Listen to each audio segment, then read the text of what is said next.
Gateway के इस YouTube platform पर मैं ललित राठी एक बार फिर से आपका स्वागत करता हूं। जैसा कि आप जानते हैं, आप यहां पर इलेक्ट्रिकल इंजीनियरिंग की जो न्यूमेरिकल वाली सीरीज है उसको देख रहे हैं। इससे पहले हमने यूनिट नंबर 3 के जो न्यूमेरिकल का पार्ट 1 था वो हमने अपलोड कर दिया है। आई होप आपने वो देख भी लिया होगा।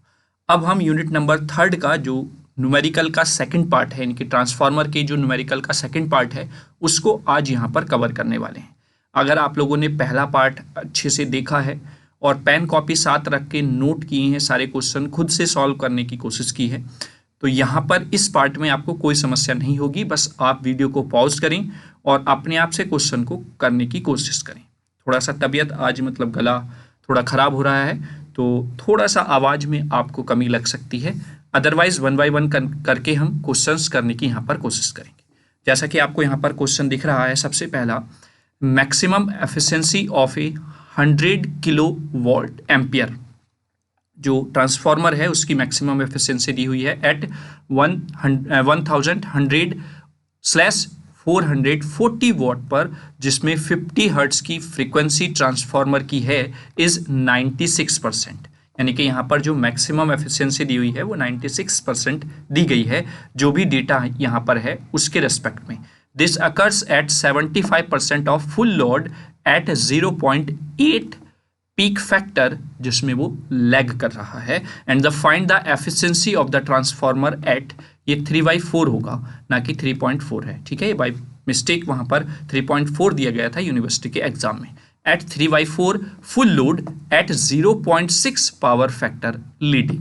तो हमें बेसिकली फाइंड आउट करना है एफिशिएंसी 75% पर, जहाँ पर आपका फुल लोड पर जो पावर फैक्टर दिया हुआ है वो 0.8 दिया हुआ है, ठीक है। इस न्यूमेरिकल को शुरू करने से पहले हर बार की तरह आप वीडियो को शेयर कर दें ताकि सभी बच्चों तक वीडियो पहुंच सके और वो सभी वीडियो का लाभ उठा सकें।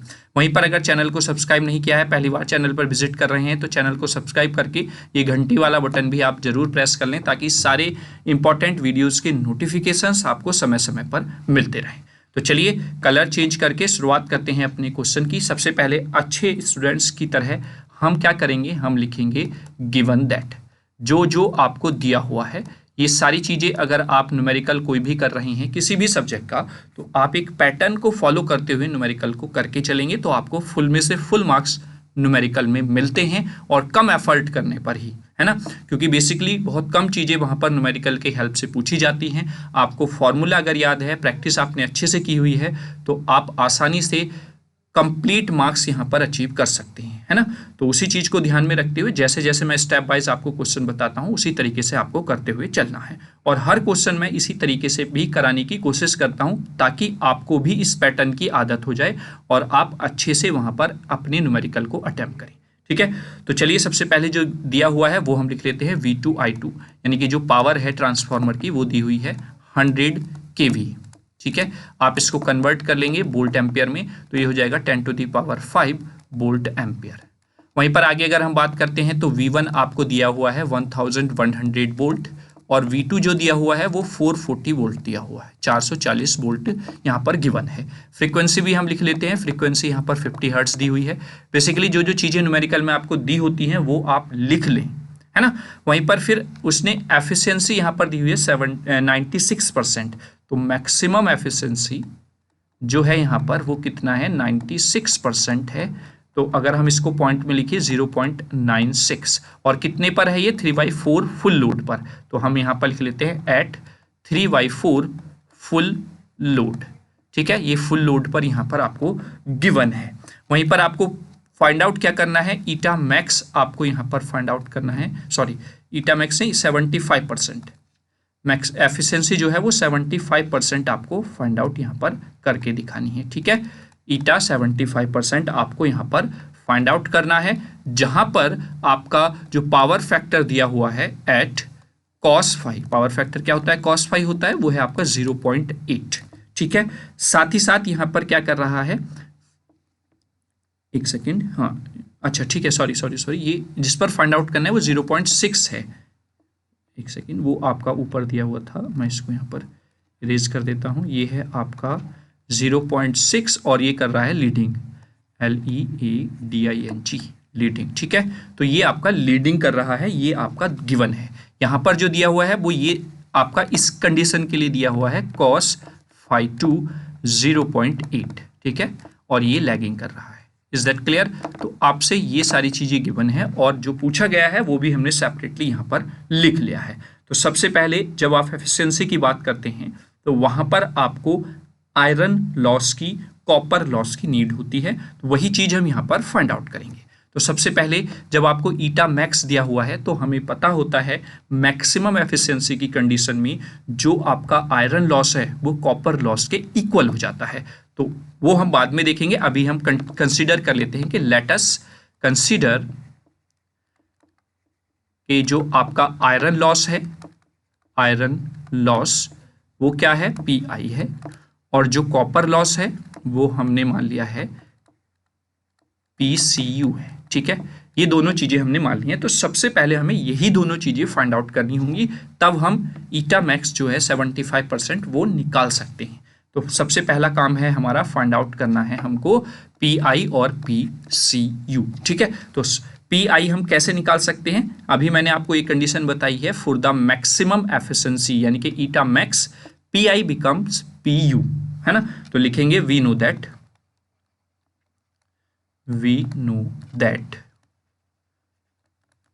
For maximum efficiency, for maximum efficiency होता क्या है, जो पावर लॉस है आयरन का, यानी कि आयरन लॉस जो है वो कॉपर लॉस के इक्वल हो जाता है, ठीक है। तो आपका फॉर्मूला बन जाता है, थस एफिशिएंसी का जो फॉर्मूला होता है ईटा मैक्स इज इक्वल टू, वो क्या होता है बच्चों, V2I2, ठीक है। अब यहां पर जो दिया गया है वो दिया गया है 75% को कंसिडर करके, है ना। तो ये हो जाएगा 0.75%, ठीक है, वो 0.75 हो जाएगा आपका cos phi 2 अपॉन, यहां पर हो जाएगा आपका V2I2 0.75, यहां पर हो जाएगा cos phi 2 और it becomes Pi plus Pi, क्योंकि आपका कॉपर लॉस भी क्या हो जाता है, आयरन लॉस में कन्वर्ट हो जाता है। Is that clear? अब आप सारी वैल्यूज यहां पर पुट करेंगे, ये हो जाएगा 10 to the power 5 into 0.75 into 0.8 upon, यहां पर हो जाएगा 10 to the power 5 into 0.75 into 0.8 plus 2 into P I आपको दिया हुआ है या फाइंड आउट करना है, फाइंड आउट करना है ना बेटा, तो ये 2 PI हो जाएगा, ठीक है। जब आप इसको सॉल्व आउट कर लेंगे, क्योंकि आपको ईटा मैक्स की वैल्यू गिवन है वो है 0.96, तो आप इसकी जगह वैल्यू रखेंगे, क्रॉस मल्टीप्लाई करेंगे, सॉल्व आउट करेंगे, then you get PI is equal to कितना आपको मिल जाएगा, 1250 वॉट्स, ठीक है। क्लियर हुआ? आई होप आप लोग समझ गए होंगे इस चीज़ को कि आपका जो आयरन लॉस है वो यहाँ पर 1250 वॉट्स आ जाएगा। अब देखिए यहाँ पर एक चीज़ आपको समझने की ज़रूरत है बेटा, कि जब हमने ईटा मैक्स एफिशिएंसी लिखी है, हम बात कर रहे हैं यहाँ पर 96% की, फिर हम लिख रहे हैं यहाँ पर 0.75, वो इसलिए लिख रहे हैं बेटा क्योंकि हमें जो मैक्सिमम एफिशिएंसी दी हुई है, this occurs at 75% of full load, है ना, ये दिया हुआ है, और 0.8 पावर फैक्टर भी आपको गिवन है। बस आपको जो बाद में एफिशिएंसी निकालनी है वो ईटा 75% वो अलग से निकालनी है। तो ये जो यहाँ पर मैक्सिमम एफिशिएंसी है वो 75% ऑफ फुल लोड पर दिया हुआ है, फुल लोड का 75%। Is that clear? या आप यहाँ पर भी देखेंगे ना 3/4 फुल लोड, ये चीज आप यहाँ पर आपको क्लियर हो जाएगी। 3/4 का मतलब यहाँ पर 75% की ही वो बात कर रहा है, इसलिए हमने यहाँ पर 0.75 रखा हुआ है। क्लियर है? आई होप आप लोग समझ गए होंगे, जो यहाँ पर ट्रिक्स एक थोड़ी सी इसमें कॉन्सेप्चुअल चीज दी हुई है न्यूमेरिकल में, ठीक है। क्लियर हुआ? चलिए, तो आपका PI आ गया है, अब हमें यहाँ पर P4 कॉपर भी निकालना पड़ेगा, है ना। चलिए नेक्स्ट स्लाइड पर चलते हैं, वो न्यूमेरिकल मैंने यहाँ पर लिया हुआ है, ठीक है। तो अब हम यहाँ पर लिखेंगे, क्योंकि मैक्सिमम एफिशिएंसी की बात हो रही है, तो kilo volt ampere corresponding to maximum efficiency, है ना, कॉरेस्पॉन्डिंग टू मैक्सिमम एफिशिएंसी, है ना, मैक्सिमम एफिशिएंसी फॉर्मूला क्या होता है, V2I2 square root of iron loss upon copper loss. Is that clear? अब देखिए यहाँ पर KVA corresponding to maximum efficiency है और हम यहाँ पर बात कर रहे हैं 75% ऑफ द फुल लोड। तो यहाँ पर जो हम रखेंगे इसकी जगह पर वो रखेंगे 100, तो आपको दिया ही हुआ है, ये देखिए 100 दिया हुआ है मैक्सिमम, है ना, लेकिन हम 0.75% की बात कर रहे हैं, यानी कि 75% की हम बात यहाँ पर कर रहे हैं, तो इसलिए इसकी जगह पर तो आपका यही हो जाएगा। और जब आप टोटल की बात करेंगे तो वो 100 ही रखेंगे, किसकी जगह पर, V2I2 की जगह पर। ये थोड़ा सा ट्रिकी आपको चीजें समझनी पड़ेंगी, है ना। PI अभी हमने निकाला है 1250, आपसे PCU यहाँ पर फाइंड आउट करना है, तो ये PCU आपका हो जाएगा, एक सेकेंड मैंने यहाँ पर ये डबल कर दिया है, 1 सेकेंड, ठीक है, तो ये हो जाएगा PCU। ठीक, क्लियर हुआ? तो जब आप इसको सॉल्व आउट करेंगे, वैसे ये 100 से 100 तो यहाँ पर डायरेक्टली कट ही जाएगा, तो आपका PCU जो आएगा कैलकुलेटर से सॉल्व करने के बाद ये आ जाएगा आपका 2.22 इंटू 10⁻³ वॉट्स। तो आपका आयरन लॉस भी आ गया है, कॉपर लॉस भी आ गया, दोनों चीजें आपने फाइंड आउट कर ली है। अब सिंपल आपको कुछ नहीं करना है, आपको फॉर्मूला पता ही है एफिशिएंसी का, फॉर्मूला रखेंगे आपका आंसर आ जाएगा। We also know that हम ये भी जानते हैं कि जो एफिशिएंसी होगी 75%, वो क्या हो जाएगी बेटा, V2I2 इंटू 0.75, ठीक है, cos 5 ये हो जाएगा, अपॉन V2I2 0.75 इंटू हो जाएगा आपका cos 5 प्लस, अब यहाँ पर PI प्लस PCU ही रहेगा, यहाँ पर दोनों इक्वल नहीं होंगे क्योंकि यहाँ पर एक स्पेसिफिक वैल्यू के लिए, यानी कि 3/4 फुल लोड के लिए 75% पर एफिशिएंसी आपसे पूछी गई है, जहाँ पर पीक फैक्टर जो है वो 0.6 है।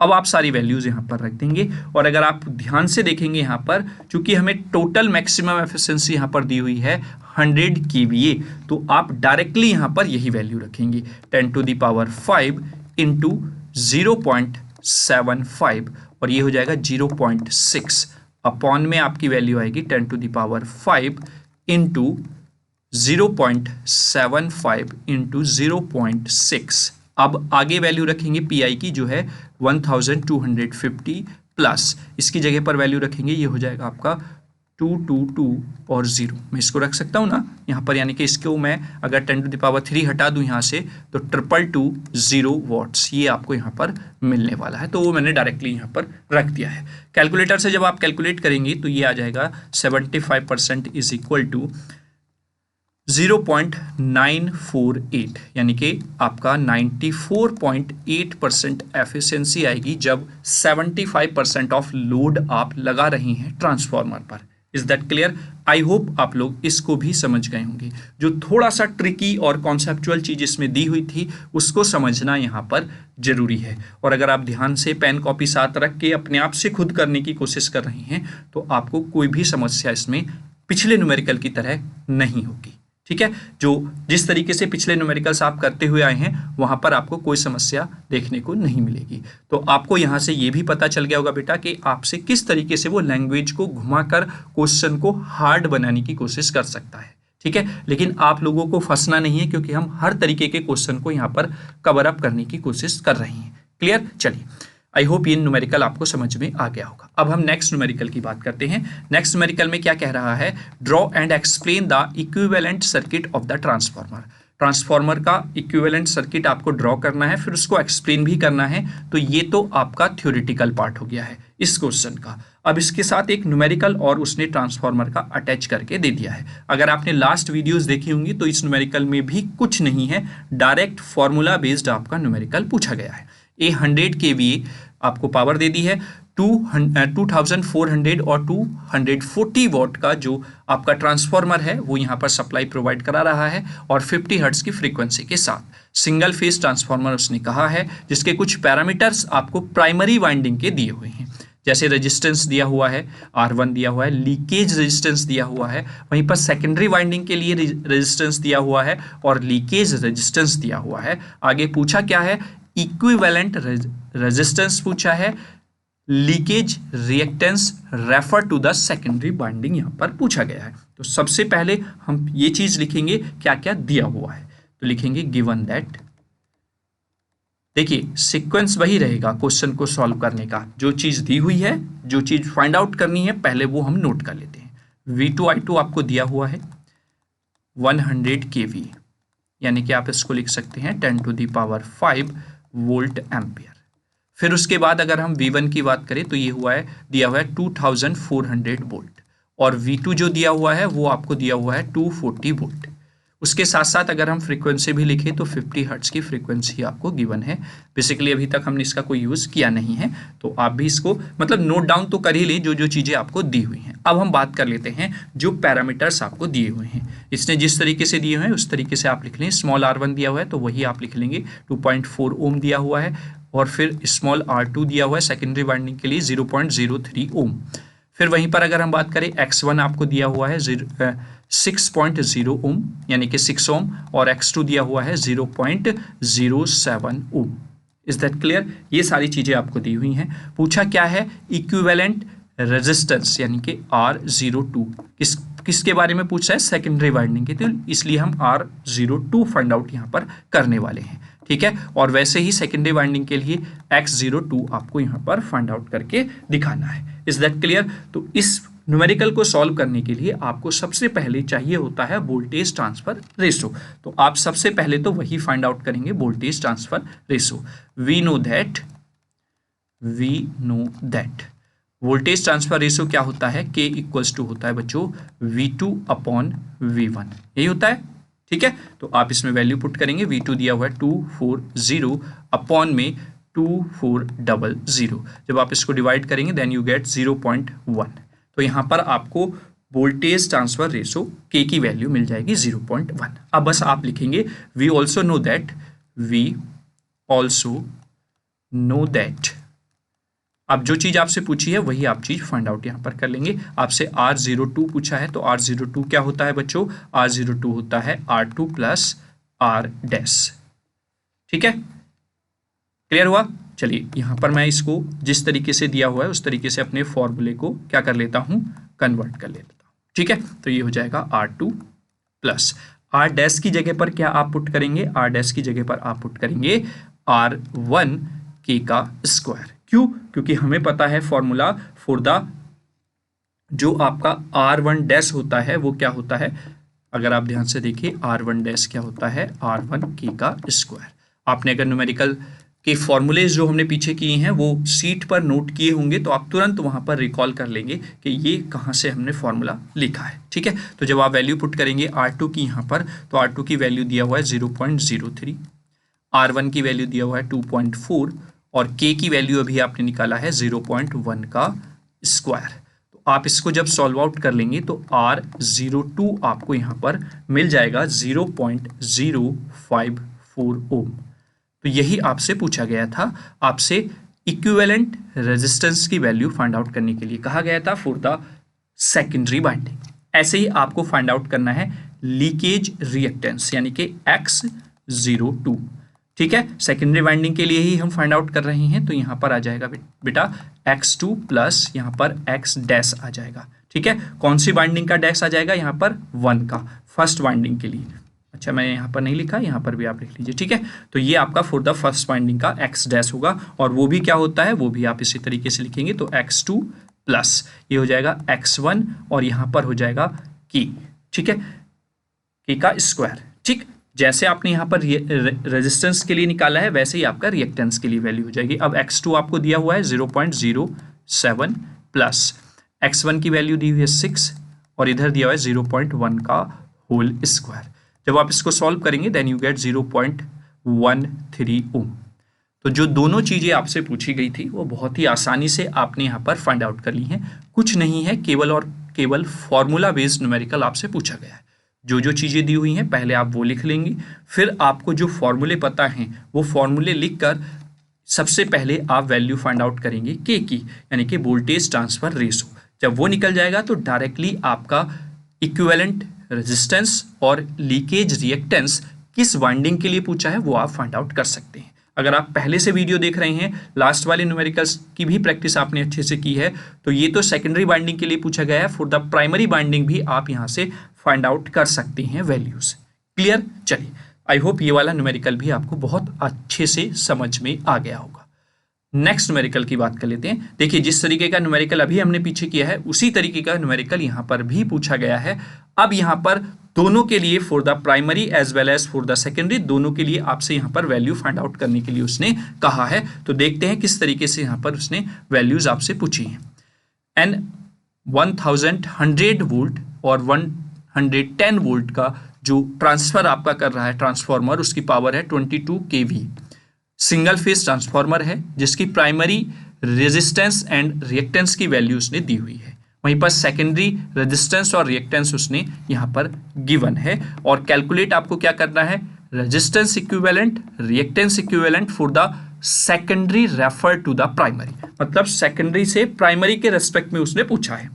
पहला तो ये वैल्यू आपसे पूछी गई है। दूसरे पार्ट में क्या पूछा है, total resistance reactance refer to the primary.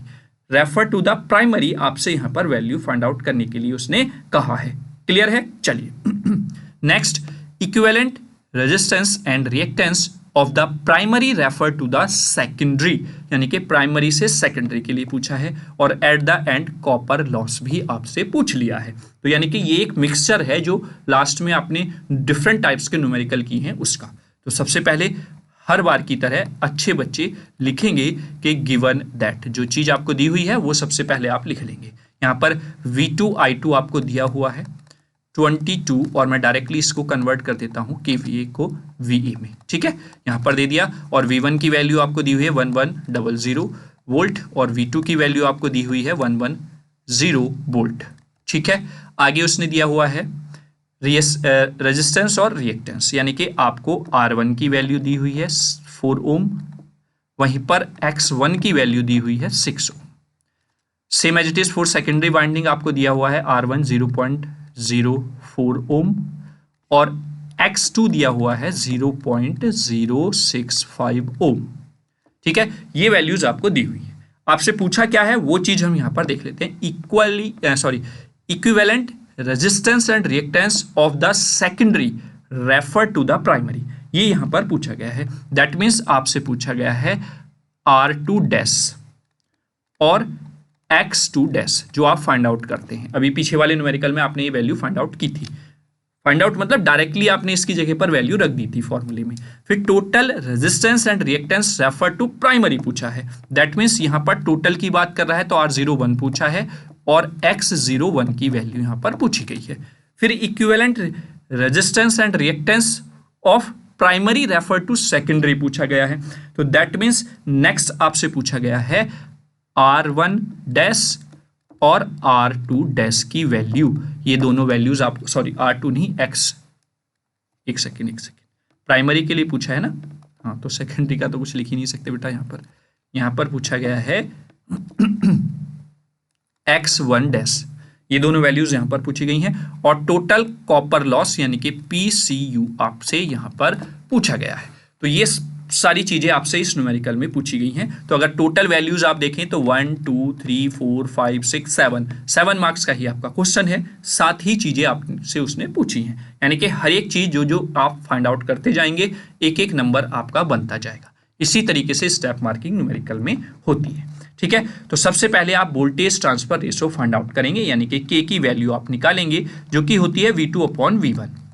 V2 है आपका 110 और ये है 1100। ठीक है, तो यहां से आपको वैल्यू सीधा सीधा मिल जाएगी 0.1। क्लियर हुआ? अब 1 बाय 1 करके हम वैल्यू को फाइंड आउट करते हैं। पहली वाली टर्म को अगर हम देखें, आपसे पूछा है R2 डैश, और R2 डैश हमें पता है R2 क्या होता है बच्चों, अभी हमने पीछे लिखा है ना, R2 इज इक्वल टू होता है आपका R2 डैश इंटू K का स्क्वायर। तो यहां से आपको R2 डैश की वैल्यू आसानी से मिल जाएगी। वो क्या होगी, R2/K का स्क्वायर। R2 की वैल्यू कितनी दी हुई है, 0.04 अपॉन k की वैल्यू कितना आया है 0.1, इसका हो जाएगा होल स्क्वायर, जब आप इसको डिवाइड करेंगे देन यू गेट 4 ओम। पहली वैल्यू निकल गई आपकी, यानी कि इक्विवेलेंट रेजिस्टेंस जो है सेकेंडरी रेफर टू प्राइमरी वो आपने फाइंड आउट कर लिया है। ऐसे ही आपका x2 डैश हो जाएगा। x2 डैश क्या होगा बच्चों? x2 डैश हो जाएगा आपका x2 अपॉन k का स्क्वायर, है ना। तो x2 अपॉन k स्क्वायर आपका हो जाएगा। x2 की वैल्यू भी आपके पास है 0.065 और k की वैल्यू 0.1 का whole square, then it becomes 6.5 ohm. तो पहले वाले वैल्यू में या पहले वाले टर्म्स में, पहले वाले पार्ट में जो दो वैल्यू आपसे पूछी गई थी वो दोनों आपने फाइंड आउट कर ली है। ठीक है, क्लियर। चलिए अब दूसरे पार्ट की बात कर लेते हैं। दूसरे पार्ट में उसने पूछा है total resistance refer to the primary और total reactance refer to the primary. तो दैट मीन्स R01, अभी हमने लास्ट वाले न्यूमेरिकल में किया है। R01 होता क्या है?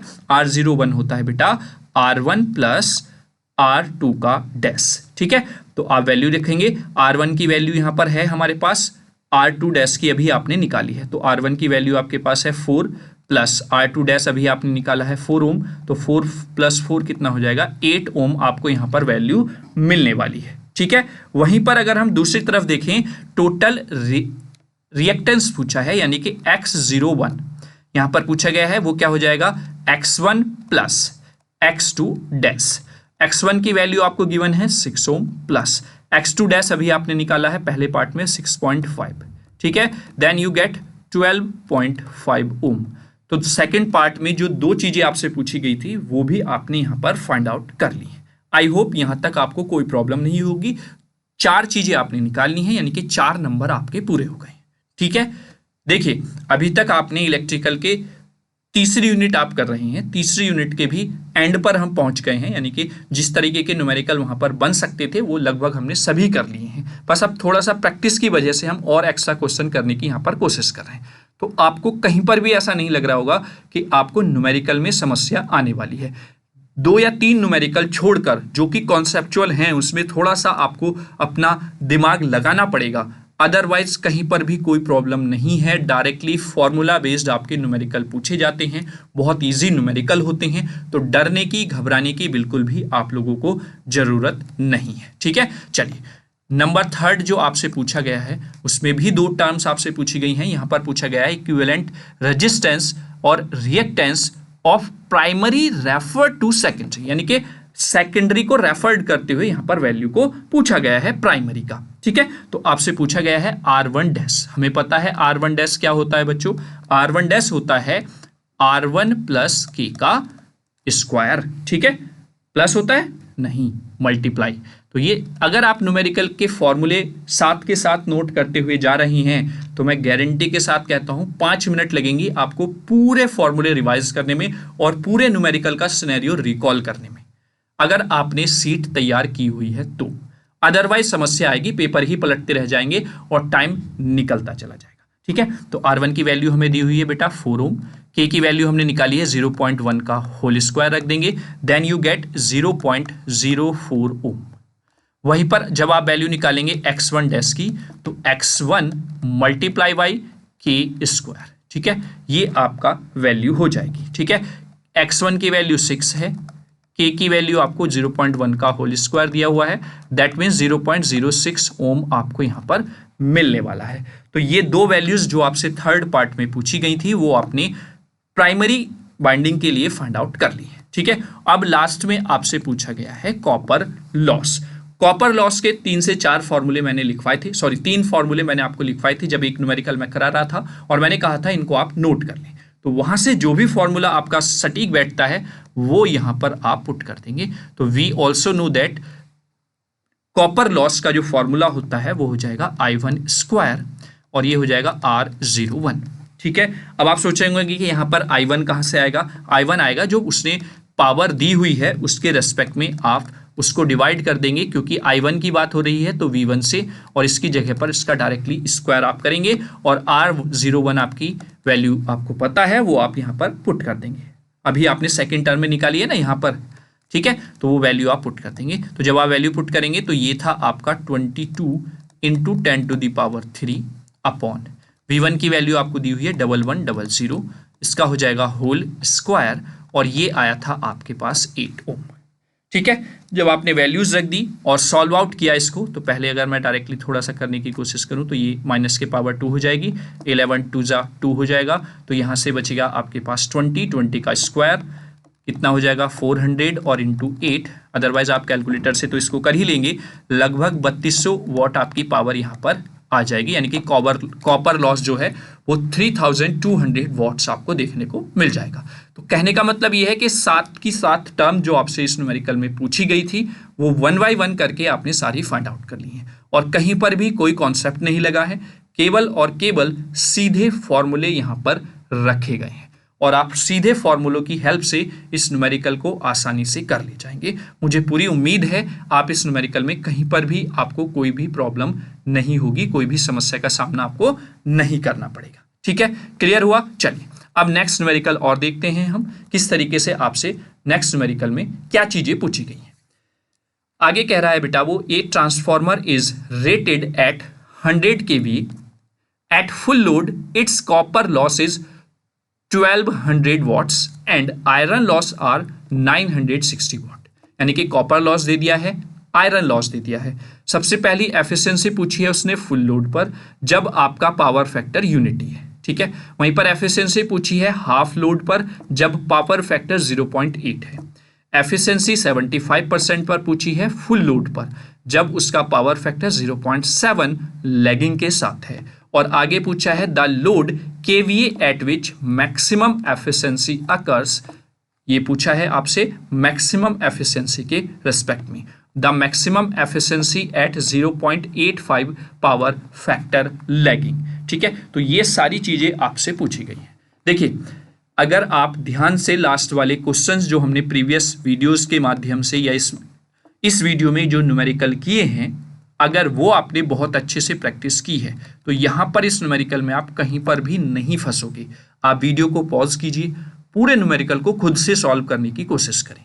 आपको ये भी एनालाइज हो जाएगा कि हाँ, जो आपने पीछे वीडियोस में न्यूमेरिकल किए हैं वो आपको समझ में भी आए हैं या नहीं आए हैं, कहाँ पर कमी रह गई है। अगर कोई प्रॉब्लम आपको लगती है तो आप उसको अभी एग्जाम से पहले सॉल्व आउट कर लें, वो बेहतर रहेगा। ठीक है, तो चलिए इस न्यूमेरिकल को हम करते हैं। आई होप आपने वीडियो को पॉज करके न्यूमेरिकल को खुद से ट्राई करने की कोशिश की होगी।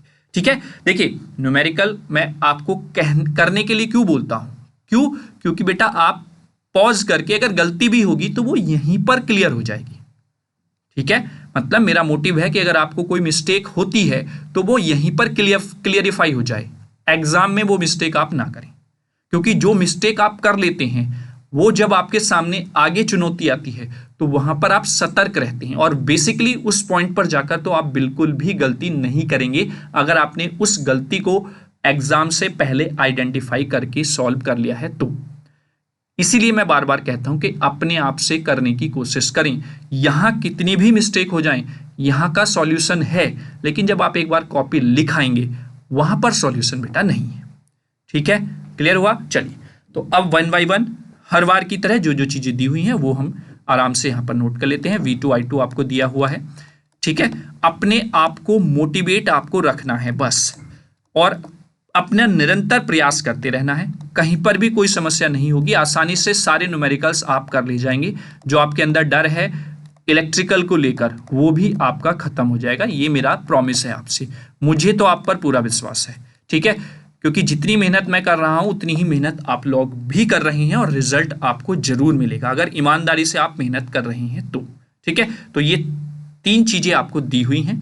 आगे जो जो चीजें आपसे पूछी गई हैं 1 बाय 1 हम उसके लिए वैल्यू लिखते चले जाएंगे। ठीक है, तो सबसे पहले आपसे मैक्सिमम एफिशिएंसी पूछी है ईटा 100% जब आपका जो cos phi2 है वो कितना है, पावर फैक्टर यूनिटी है, यानी कि 1 दिया हुआ है। तो मैं डायरेक्टली यहां पर वैल्यूज रख देता हूं। फॉर्मूला मुझे पता है, आपको याद है क्या है फॉर्मूला, मैं यहां पर एक बार लिख लेता हूं। 100% के लिए आपका हो जाएगा V2 I2 cos phi2 upon, यहां पर हो जाएगा बच्चों V2 I2 cos phi2 plus PI plus PCU। ठीक है, अब देखिए यही फॉर्मूला आपका अलग अलग एफिशिएंसी जब जितने % लोड पर आप फाइंड आउट करेंगे वो वैल्यू यहाँ पर कनेक्ट होती चली जाएगी। वो मैंने लास्ट में आपको बताया भी है, वो फॉर्मूला आपको याद भी होगा। तो मैं डायरेक्टली यहाँ पर वैल्यूज रखना स्टार्ट करता हूँ। ये हो जाएगा बेटा 10⁵ डायरेक्टली, और यूनिटी यहाँ पर पावर फैक्टर दिया हुआ है तो इंटू 1 हो जाएगा। फिर आपका नीचे भी 10⁵ इंटू 1 हो जाएगा, प्लस आपका ये आयरन लॉस दिया हुआ है 960, तो पहले आप आयरन लॉस लिखेंगे 960, और फिर 1200 वॉट आपका दिया हुआ है कॉपर लॉस। जब आप ये सारी वैल्यूज रख देंगे और सॉल्व आउट करेंगे देन यू गेट्स 97.89%। तो 100% लोड पर आपकी एफिशिएंसी ये आ जाएगी। ठीक है, क्लियर। अब हम सेकंड पार्ट की बात करते हैं। सेकंड में आपसे पूछा गया है efficiency of half load. Efficiency जब आपका लोड हाफ है और वहां पर जो पावर फैक्टर है वो 0.8 हो जाता है, यानी कि cos φ2 जो है वो 0.8 रहने वाला है, इज इक्वल टू। अब देखिए यहां पर क्या होता है, V2I2 तो ऐसे ही रहेगा 10⁵, यहां पर आ जाता है हाफ लोड के लिए 0.5, तो यहां पर हो जाएगा 0.5। ठीक है, और cos φ2 की वैल्यू 0.8 आपको दी हुई है। सेम चीज यहां पर आ जाएगी 10⁵, वहीं पर आ जाएगा 0.5 मल्टीप्लाई में हो जाएगा ये इंटू 0.8 प्लस 960 तो ऐसे ही रहेगा, प्लस बेटा जो आपका कॉपर लॉस है उसका भी, उस पर भी इफेक्ट पड़ता है लोड का, तो यहां पर उसका जितना लोड है उसके परसेंटेज को कन्वर्ट करके वैल्यू में उसका स्क्वायर कर देते हैं, इनटू आपका ये हो जाएगा 1200। ठीक है, ये वैल्यूज जब आपने पुट कर दी, अब इसको आप कैलकुलेटर से जब सॉल्व आउट करेंगे तो वो वैल्यू आपको मिलेगी लगभग 96.9%। ठीक है, लगभग 97% आपको यहां पर वैल्यू मिलने वाली है जब आपका लोड कितना है 50% है। कैलकुलेटर से वैल्यूज कैलकुलेट करते हुए चलें। अगर कोई वैल्यू गलत आ रही है कमेंट बॉक्स में कमेंट कर दें, मैं उसको खुद से करके आपको आंसर सही है आपका या फिर कोई मिस्टेक है वो मैं आपको बता दूंगा। प्रॉब्लम यहीं पर या फिर जो कमी है वो यहीं पर खत्म हो जाए तो बेहतर रहता है। ठीक है, 75% लोड पर बात कर लेते हैं, तो 75% पर हम यहाँ पर फाइंड आउट करेंगे। ईटा 75% यहाँ पर आ जाएगा। इस सिचुएशन में आपका पावर फैक्टर कितना हो जाएगा, cos φ2 जो है वो आपको मिलने वाला है 0.7। तो चलिए वैल्यू रखिए 1 बाई 1 करके 10⁵, क्योंकि 75% लोड है तो 0.75 आ जाएगा यहाँ पर, इंटू 0.8 रहेगा। ठीक है, 8 रहेगा, 7 दिया हुआ है बेटा, एक सेकेंड, 0.7 दिया हुआ है, मैंने ऊपर वाली वैल्यू उठाकर रख दी थी, 0.7 अपॉन सेम सिचुएशन ये रहेगी 10⁵, 0.75 मल्टीप्लाई में आ जाएगा आपका इंटू 0.7 प्लस 960 तो ऐसे ही रहेगा, जितना लोड है उसका स्क्वायर हो जाएगा, यानी कि 0.75 का whole square into 1200। Is that clear.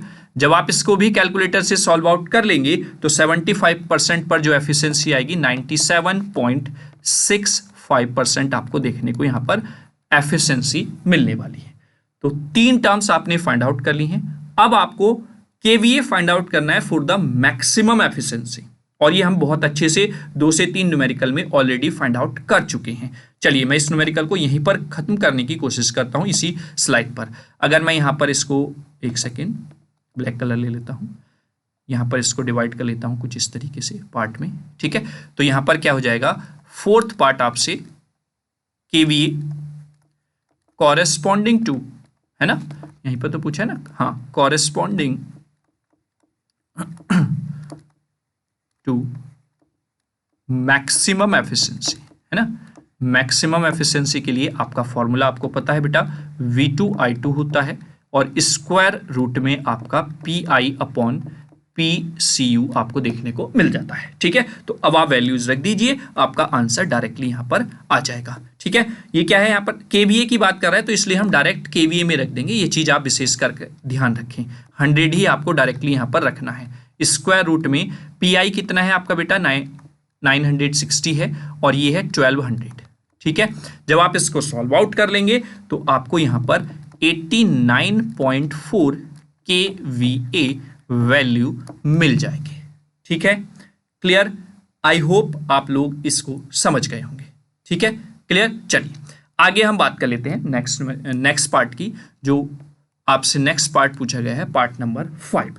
अब पार्ट नंबर 5 में उसने ईटा मैक्स की वैल्यू पूछी है बेटा, और उसमें आपका जो पावर फैक्टर है यानी कि cos phi2 जो है वो कितना हो जाता है बेटा, 0.85 हो जाता है। बस आपको विशेष यहां पर ध्यान ये रखना है कि ये जो 89.4 kVA आया है, यही वैल्यू आपको यहां पर जो फॉर्मूला V2I2 है इसकी जगह पर रखनी है। बस यही डिफरेंस है मैक्सिमम एफिशिएंसी और नॉर्मल लोड पर जो एफिशिएंसी आप फाइंड आउट करते हैं। बस बच्चे गलती यहां पर कर देते हैं कि जो वैल्यू आपको डायरेक्टली दी हुई है ये 100 kVA, यही वैल्यू पुट कर देते हैं और वहां पर उनका आंसर गलत हो जाता है। ठीक है, तो ये विशेष आपको ध्यान रखना है। क्लियर? चलिए वैल्यू पुट करते हैं। 89.4 इंटू 10 टू दी पावर आप यहां पर 3 रखेंगे क्योंकि आगे पावर आपको वॉट में रखनी है, इंटू यहां पर जो cos θ2 होगा वो 0.85 आपका होने वाला है, अपॉन आगे आप ऐसे ही रखेंगे नीचे भी 89.4 into 10 to the power 3 into 0.85 plus. अब एक चीज और आपको ध्यान रखनी है, जब आप मैक्सिमम एफिशिएंसी फाइंड आउट करते हैं बेटा, तो इस मैक्सिमम एफिशिएंसी की कंडीशन में आपका जो कॉपर लॉस है वो भी आयरन लॉस भी बन जाता है। ठीक है, यानी कि Pi is equal to P for the copper आपका कन्वर्ट हो जाता है। तो इसलिए आप यहां पर 960 प्लस 960 रखने वाले हैं।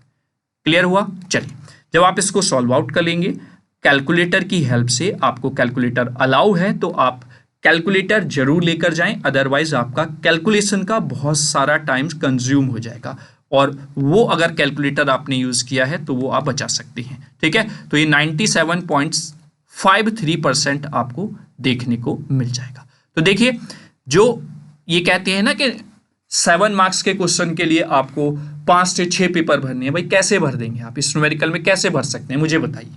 ये तो मैंने छोटा छोटा करके लिखा है, आप एक पूरा पेपर भी फिल करेंगे तो आसानी से ये न्यूमेरिकल आपका हो जाएगा। एक तरफ से बात कर रहा हूं मैं, जो आपकी नोटबुक आती है ना, आंसर शीट जो आती है जिस पर आप आंसर लिखने होते हैं, तो फिर कैसे आप कह सकते हैं कि आपको 7 नंबर के लिए कम से कम 7 से 8 पेपर या 5 से 6 पेपर भरने चाहिए? नहीं बेटा, वो डिपेंड करता है कि आप किस तरीके का आंसर लिख रही हैं, थ्योरेटिकल लिख रही हैं या कौन सा सब्जेक्ट है जिसके लिए आप आंसर लिख रही हैं। ठीक है, तो वो कॉन्सेप्ट से दिमाग से अपने कॉन्सेप्ट निकाल दें कि 7 नंबर के क्वेश्चन के लिए हमें 5 से 6 पेपर भरने ही भरने होते हैं, है ना। इसमें भर के दिखाइए आप न्यूमेरिकल में, या जो कहता है उससे पूछिए इस 7 नंबर के न्यूमेरिकल में कैसे हम 7 से 8 पेपर भरें, क्या इसको 5-6 बार करके आएंगे? ठीक है, तो वो चीज़ आप विशेष ध्यान रखें। बार बार बच्चे कमेंट करके भी वैसे भी पूछते रहते हैं कि सर 7 नंबर के लिए कितना लिखें, है ना। इतना लिखें जितनी ज़रूरत है, बस इसका आंसर यही है। क्लियर हुआ?